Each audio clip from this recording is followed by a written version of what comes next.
বউকে বেশি ভালোবাসলেই মনে হয় বউ লাই পেয়ে যাবে, বউ মাথার উপর চড়ে বসবে, বউ আমার আউট অফ কন্ট্রোল হয়ে যাবে। তাই বউকে ভালোবাসা যাবে না, অলওয়েজ প্রেশার দেওয়া লাগবে, অলওয়েজ চাপে রাখতে হবে। কোথাও ঘুরতে নিয়ে যাওয়া যাবে না, ভালোবাসা যাবে না, অলওয়েজ চাপে রাখবো। তাহলেই মনে হয় বউ আমার কথা শুনবে, বউ আমার ভয়ে থাকবে। অ্যাবসলিউটলি রং আইডিয়া।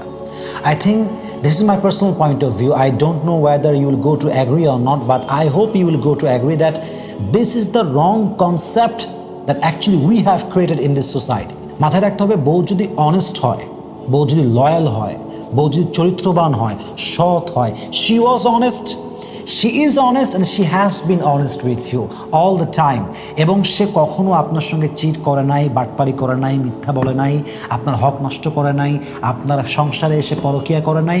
সে এক কথায় চরিত্রহীন নারী নয়। তাকে ভালোবাসতে what is your problem? What is your problem? সমস্যা কোথায়?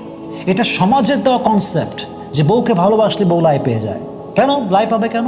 একজন বউ যদি চরিত্রবান হয়, মাথায় রাখবেন, একজন বউ যদি চরিত্রবান হয়, আদর্শবান হয়, ভালো বংশের মেয়ে হয়, তার মা যদি ভালো হয়, সেই বউকে যত বেশি ভালোবাসবেন, সেই বউ মাথায় চড়বে তো বহু দূরের কথা, সেই বউটা আপনার জন্য জীবন দেওয়ার জন্য প্রস্তুত হয়ে যাবে। ঠিক কিনা বলেন?